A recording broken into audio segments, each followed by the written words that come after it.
اللہ کے حبیب علیہ الصلوۃ والسلام کو اچانک ایک صحابی نے دیکھا اور فوراً عرض کرنے لگے، یا رسول اللہ میرے ماں باپ قربان ہو، چہرے پر نکاہت بڑی ہے، کمزوری ہے، کیا وجہ ہوئی؟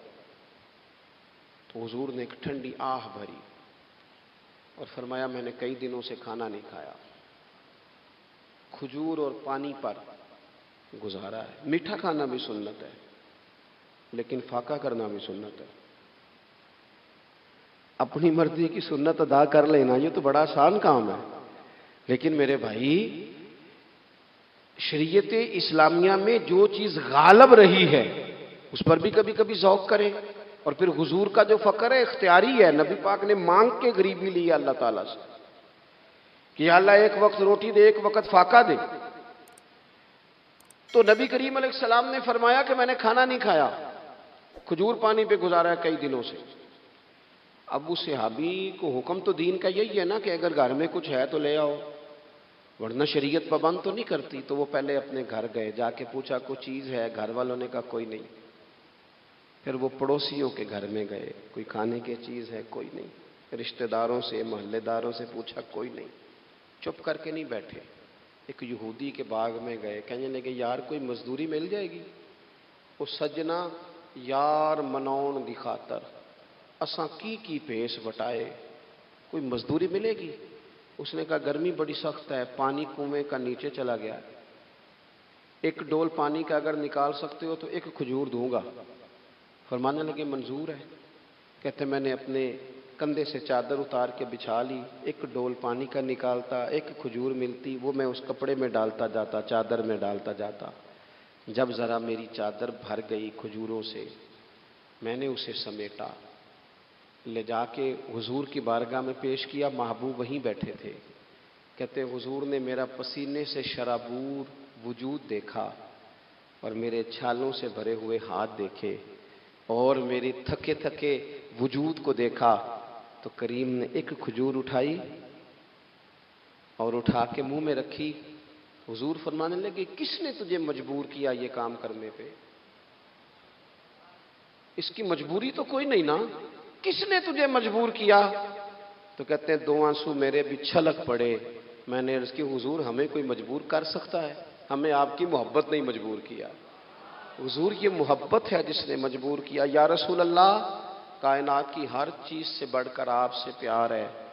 یہ غریب آدمی، سادے لوگ ہیں، یہ بہت مہنگے تحائف لانے کی ظاہری پوزیشن میں نہیں ہیں، لیکن دیکھو نا اظہار محبت کے معاملے میں کتنا بڑا دل رکھتے ہیں۔ یا رسول اللہ صلی اللہ تعالی علیہ وسلم، آقا محبت نے مجبور کیا۔ وہاں انعام نہیں ملا، ظاہری طور پر جو انعام ہوتے ہیں وہ نہیں، اس کا نہیں حضور نے اعلان کیا۔ حضور فرمانے لگے سن پھر، اگر تو مجھ سے محبت کرتا ہے تو فقر و فاقے کی تیاری کر، مصیبت کے لیے تیاری کر۔ اگر جو مجھ سے محبت کرتا ہے اس کی طرف تو مصیبتیں دوڑ کے آیا کرتی، پھر تو تیاری رکھ، پھر تو سہنا سیکھ، پھر دل بڑا کر، کشادہ کر، پھر دیکھ تجھے آزمائشیں آئیں گی، زخم پہ زخم کھا کے جی، خونے جگر کے گھونٹ پی، آہ نہ کر اب لبوں کو سی، یہ عشق ہے کوئی دل لگی نہیں۔ یہ کوئی ایسی تھوڑی ہے کہ تیری دل لگی تھی اور تو دو باتیں کر سن کے تو چلا گیا، یہ عشق ہے کوئی دل لگی نہیں۔ تو حضور کو جس انداز میں صحابہ نے چاہا، جس طرح انہوں نے نبی پاک سے محبت کی، اپنی ساری توجہات کا مرکز ذات رسالت کو بنایا، حضور کی رضا کو ہر معاملے میں مقدم جانا، ہماری ذمہ داریاں ہیں کہ ہم بھی اپنے محبوب کے لیے اپنے جذبات کو کشادہ کریں، اپنے دل میں وہ ساری باتیں پیدا کریں جس کی بنیاد پر ہمارا بھی ایمانی رشتہ نبی کریم سے مضبوط ہو سکے۔ حضرت ابو بصیر رضی اللہ تعالیٰ عنہ، نبی پاک صلی اللہ علیہ وسلم نے طے کر لیا کفار کے ساتھ، حدیبیہ کی جنگ ہوئی تو فرمایا اگر کوئی مسلمان مکے چلا جائے گا تو کافر کہنے لگے ہم واپس نہیں کریں گے، اور اگر کوئی کلمہ پڑھنے والا ستایا ہوا مسلمان مدینے آئے گا تو مسلمانوں کو واپس کرنا پڑے گا مسلمان اپنا بندہ نہیں رکھ سکتے، اور مسلمانوں کا کوئی شخص غلطی سے بھی مکے چلا گیا تو مکے والے واپس نہیں کریں گے۔ حضرت ابو بصیر رضی اللہ تعالیٰ عنہ صحابی تھے، باپ نے، بھائی نے، محلے والوں نے قید کیا ہوا تھا کلمہ پڑھنے کی وجہ سے، پیروں میں زنجیریں تھیں، بیڑیاں تھیں، کسی طریقے سے جیل توڑ کے دوڑے، مدینے پہنچے۔ کہتے ہیں رستے میں کسی آدمی کے ساتھ گھوڑے پہ کچھ دیر بیٹھا، پھر پیدل چلا۔ صحابہ کہتے ہیں اتنا دردناک منظر بڑا کم ہم نے دیکھا۔ ابو بصیر جس گلی سے گزرتے وہاں خون پھیل جاتا، ان کی ٹانگیں خون سے کٹتی، وہ زنجیریں بندھی ہوئی، در رسول پہ حضور میں بھاگ کے آیا ہوں۔ کہتے ابھی نبی پاک صلی اللہ علیہ وسلم ان کی بات سن ہی رہے تھے کہ پیچھے سے قریش کے 2 سپاہی بھی آ گئے۔ کہنے لگے یہ بھاگ کے آیا ہے اور آپ کا وعدہ تھا کہ آپ واپس کریں گے۔ چشم زدن میں ذرا سوچنا، چشم زدن میں تھوڑی دیر کے لیے غور کرنا کہ ہمیں ہمارا استاد، ہمارا پیر دھتکار دے کہ جا دوڑ جا، تو کہتے ہیں بسم اللہ جناب یہ جا رہے ہیں۔ ایمان کی پختگی دیکھیں، اس نے تو ہمیں نکال ہی دیا جی، وہ کیسا بندہ ہے۔ یہاں تو کسی کے یہاں کوئی فاتحہ پڑھنے نہ جائے تو لوگ بگڑ جاتے ہیں، کہتے ہیں اس نے سلام نہیں لی، فاتحہ نہیں پڑھی، بس ختم، اس کو احساس ہی نہیں۔ حضرت سیدنا ابو بصیر سامنے کھڑے، سامنے 2 سپاہی آ گئے۔ ذرا دیکھیے ایمان کی پختگی، ایمان، یقین اور استقامت۔ امام بہقی نے دلائل کے اندر لکھا ہے، فرماتے ہیں نبی کریم صلی اللہ علیہ وسلم نے ان کی طرف دیکھا تو حضور کی مقدس آنکھیں آنسوؤں سے بھر گئیں۔ حضور نے فرمایا ابو بصیر تیری تکلیف مجھے نظر آ رہی ہے، پر میں نے وعدہ کیا ہوا ہے، میں نے وعدہ۔ بھئی یہاں ڈٹ کے رہنا بڑا مشکل ہے، یہاں قائم رہنا بڑا کٹھن مرحلہ ہے۔ یہاں آزمائش کے موقع پر دین پر انہوں نے تو رکھا ہی نہیں، لوگ تانے دیتے ہیں، باتیں کرتے ہیں، رکھا ہی نہیں، تو پھر ان کا بنتا ہے۔ حضور نے فرمایا تجھے جانا پڑے گا۔ صحابہ کہتے ہیں پورے مدینے میں ایسے تھا جیسے سوگ کا سما ہو۔ جب وہ 2 سپاہی حضرت ابو بصیر کو پکڑ کے لے جا رہے تھے تو وہ پلٹ پلٹ کے پیچھے دیکھتے تھے، پلٹ پلٹ، پیروں میں خون ہے، آنکھیں آنسوؤں سے بھری ہوئی۔ فرماتے ہیں جب وہ پلٹ رہے تھے تو مدینے کی گلیاں بھی رو رہی تھیں۔ میرے نبی پاک جب وہ آنکھوں سے اوجھل ہو گئے تو حضور بیٹھ گئے زمین پہ، نبی پاک نے رونا شروع کر دیا۔ فرمایا اللہ تو نے اس شخص کی مدد فرمانی ہے، اس پر کرم کرنا ہے، اللہ اس کا خیال فرمانا، اس کے لیے دعا کی۔ حضور روئے۔ حضرت ابو بصیر باہر نکلے تو وہ جو کافر تھے نا وہ کہنے لگے تو بڑا بنتا تھا ان کا، انہوں نے تجھے رکھا نہیں، تجھے رکھا بھی نہیں۔ تو حضرت ابو بصیر نے تھپڑ مارا منہ پہ، کہنے لگے میں وہ نہیں جو تھوڑی سی بات سے بدل جاؤں، ایمان، یقین اور استقامت کی دولت ملی ہوئی ہے۔ آپ فرمانے لگے میرا تو ایمان اور پختہ ہو گیا ہے کہ میرا نبی اپنے وعدوں کا بڑا پابند ہے، میرا رسول اپنے وعدوں کا بڑا پابند ہے۔ حضرت ابو بصیر کہتے ہیں مدینے کی سرحد گزر گئی تو میں نے کھینچی تلوار، ان میں سے ایک سپاہی، اب آؤ میرے مقابلے میں جس نے آنا ہے۔ ایک کو مارا، دوسرا بھاگ گیا۔ فرماتے اب میں مکے جا نہیں سکتا تھا، جاؤں گا تو وہ زیادہ ماریں گے، مدینے حضور نے قبول نہ فرمایا۔ فرماتے ایک جنگل میں جا کے العیس نام کی ایک بستی تھی، وہاں ڈیرا لگا لیا، دریا کے کنارے، پانی پی لیتا، پتے کھا لیتا، تن تندور ہڈاں دا بالن تے اسی ہاواں نال تپایا، کپ کپ مکیاں پیڑے کیتے تے اتوں صبر پلیتھن لایا، تن دی ہانڈی تے من دا سالن اتے لون صبر دا پایا۔ غلام فریدا وے میں ساری تیری، غلام فریدا وے میں ساری تیری، تینوں اجے یقین نہیں آیا۔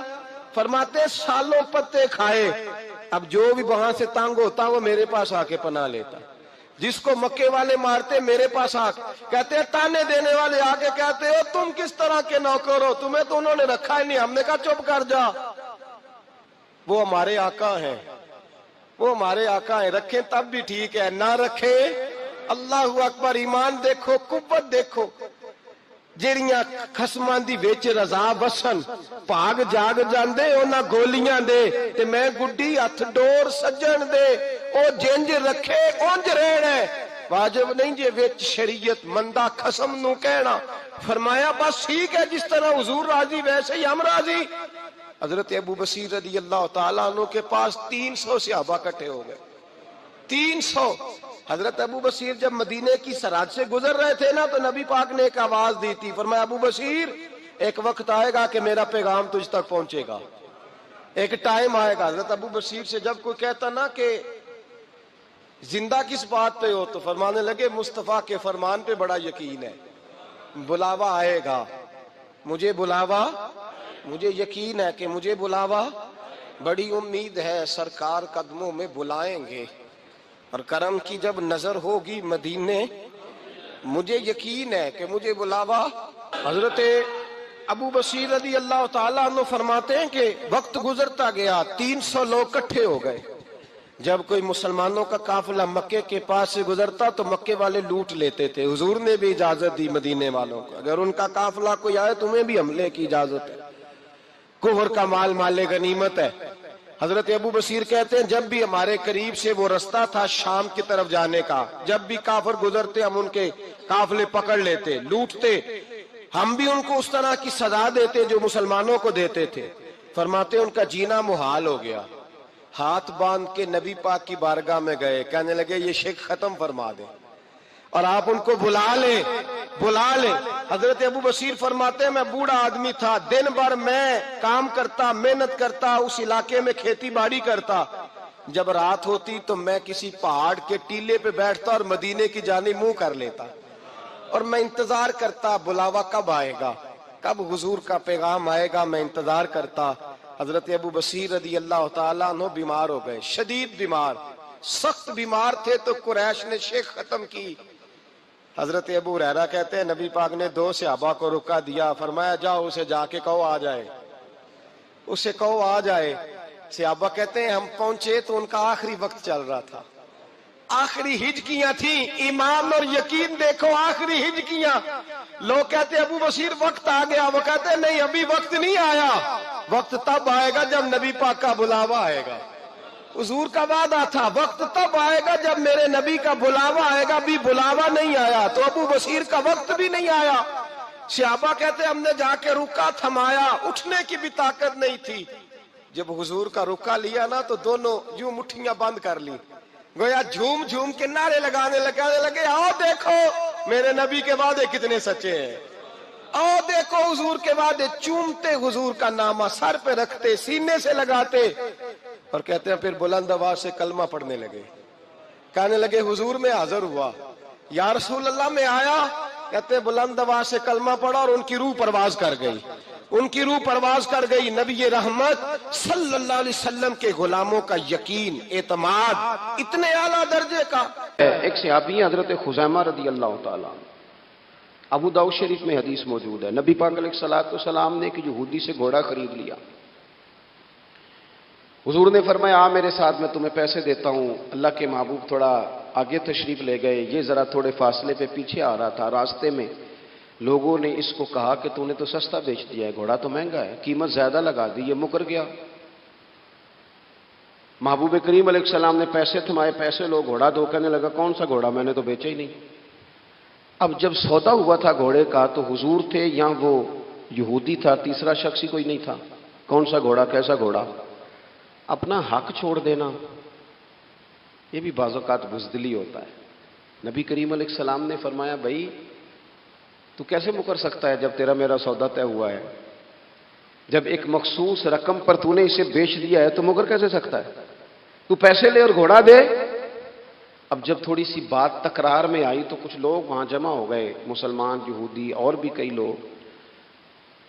وہ یہودی کہنے لگا جی آپ اس طرح کریں، ایک گواہ دے دیں، میں زیادہ نہیں مانگتا، ایک دے دے، ایک بندہ کہہ دے کہ یہ گھوڑا میں نے بیچا ہے اور آپ نے خریدا ہے تو میں آپ کے حوالے کر دوں گا۔ وہاں بندہ کوئی دوسرا موجود ہی نہیں تھا تو گواہ کسے پیش کیا جائے۔ حضرت خزیمہ رضی اللہ تعالیٰ عنہ نبی کریم کے صحابی ہیں، فوراً بولے، وہ بھی لوگوں کی باتیں سن کے وہاں آئے تھے، فوراً بولے، کہنے لگے یا رسول اللہ میں دیتا ہوں گواہی۔ دوڑ کے آگے آئے، کہنے لگے جی میں گواہی دیتا ہوں کہ آپ نے گھوڑا خریدا ہے، یہودی نے بیچا ہے۔ اب اس نے کہا تھا ایک بندہ کہہ دے تو میں دے دوں گا۔ اس کی شرط پوری ہو گئی، حضور نے پیسے اس کے ہاتھ میں دیے، اس نے گھوڑا محبوب کے دستے مبارک میں لگام تھمائی، حضور تشریف لے گئے، غلام کو دیا، گھوڑا گھر چلا گیا۔ نبی کریم نے حضرت خزیمہ سے کہا خزیمہ ایک بات تو بتا، تو تھا ہی نہیں اور تو نے بن دیکھے گواہی کیسے دے دی؟ تو حضرت خزیمہ رضی اللہ تعالیٰ عنہ کہنے لگے یا رسول اللہ یہ تو زمین کی خبر ہے نا، میں نے تو آسمان کی چیزیں بھی نہیں دیکھی، آپ نے کہا ہے تو میں مان گیا ہوں، تو میں تو آسمانی خبریں مان گیا۔